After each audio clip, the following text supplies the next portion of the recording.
दोस्तों यहाँ पे देखिए प्रश्न है, किसी परीक्षा में 60% विद्यार्थी गणित में, 70% हिंदी में और 50% दोनों में उत्तीर्ण हुए।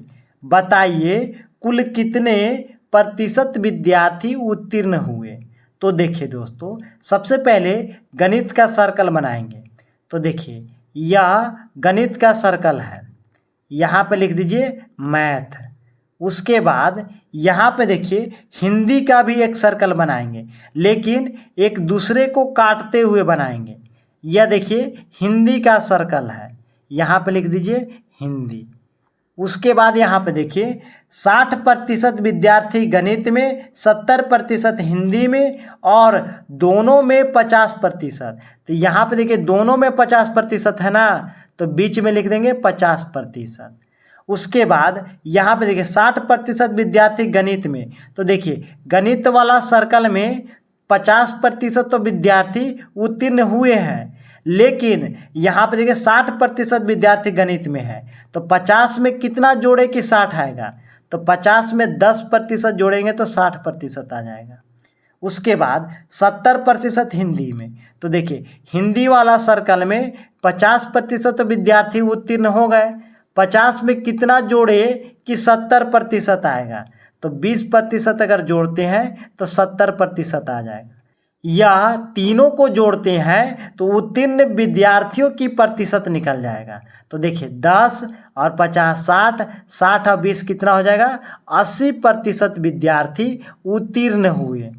उसके बाद यहाँ पे देखिए अगर प्रश्न रहता कि कितने प्रतिशत विद्यार्थी अनुत्तीर्ण हुए, तो देखिए टोटल होता है प्रतिशत 100, जिसमें से 80% उत्तीर्ण के मतलब होता है कि पास हुए।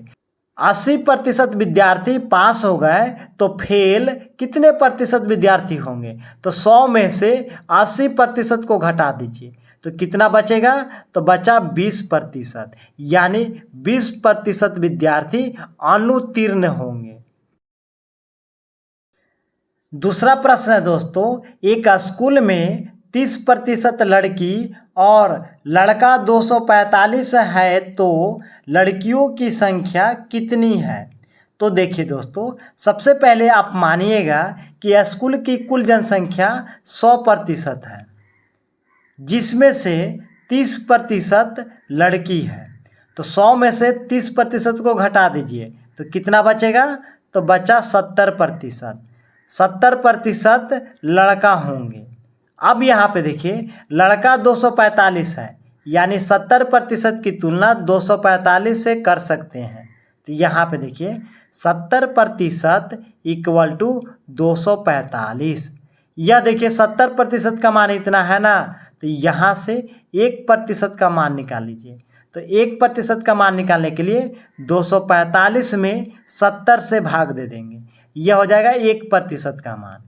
अब यहाँ पे देखिए लड़कियों की संख्या कितनी है, तो लड़की देखिए प्रतिशत में कितना है, 30% है। 1% का मान इतना है, तो इसमें गुना कर देंगे 30 से, तो 30% का मान निकल जाएगा। देखिए 0 से 0 को काट दीजिए।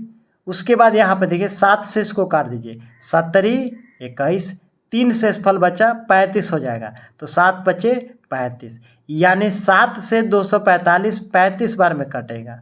अब 35 से 3 में गुना करिए तो 35 तिहाई 105 होगा, यानी लड़कियों की संख्या 105 होगा। अब यहाँ पे देखिए दोस्तों, यहाँ पे पूछता कि स्कूल की कुल जनसंख्या कितना होगा। तो देखिए लड़का कितना है 245, लड़की कितना है 105, यह दोनों को जोड़ दीजिएगा तो स्कूल की कुल जनसंख्या निकल जाएगा। तो दोस्तों उम्मीद है कि आप इस तरह के प्रश्न को बनाने के लिए सीख गए होंगे।